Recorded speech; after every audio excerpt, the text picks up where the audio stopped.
আপনারা দেখেছেন গতকাল রাত্রে প্রধান উপদেষ্টা ভাষণ দিয়েছেন সবাইকে শান্ত থাকার জন্য, কিন্তু ওনার উচিত ছিল ভাষণ দেওয়ারও আগে জরুরি সতর্কতা অবস্থা জারি করা দরকার ছিল।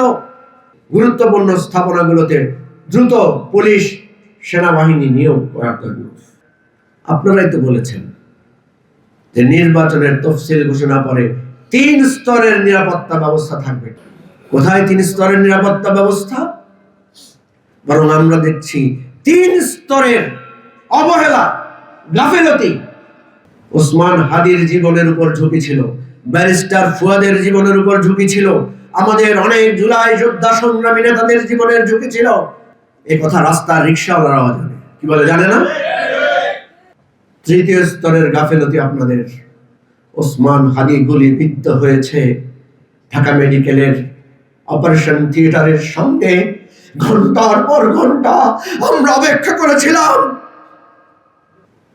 শত শত মানুষের মধ্য থেকে ধাক্কা ধাক্কি, কি এক অপরিচ্ছন্ন পরিবেশের মধ্যে আমার প্রিয় ভাই ওসমান হাদিকে বাধ্য হয়ে এভার কেয়ার হাসপাতালে নিতে হয়েছে।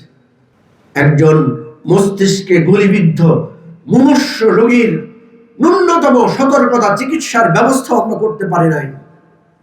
আমাদের অনুরোধ, স্বরাষ্ট্র উপদেষ্টা মহোদয়, আল্লাহর ওয়াস্তে আপনি এবার পদত্যাগ করেন। আমরা জানি আপনার পদত্যাগ কোনো সমাধান নয়। আমরা জানি পুলিশের এবং আমাদের আইন শৃঙ্খলা বাহিনীর যে মোরাল ডিক্লাইনিং হয়েছে, এটা সহসা উদ্ধার হওয়ার বিষয় নয়। কিন্তু আপনি অনুগ্রহ করে পদত্যাগ করে আপনি অন্তত আমাদের প্রিয় ওসমান হাদির এই শাহাদাতের প্রতি কিছুটা হলেও সম্মান দেখান। আমরা অনেক আগ থেকে বলেছি এই সরকারের সব আমাদের বাহিনীগুলোর উপর কোনো নিয়ন্ত্রণ নাই। প্রধান উপদেষ্টাকে সামনাসামনি বলেছি যে নিয়ন্ত্রণ নাই, আপনার নিয়ন্ত্রণ আনেন, যেভাবে হোক আপনি এই নিয়ন্ত্রণ আনেন। নিয়ন্ত্রণ না আনলে কোনো লাভ নাই। উনি পদত্যাগ করতে চেয়েছিলেন। উনি বলেছেন যে আমার কথা তো কেউ শোনে না।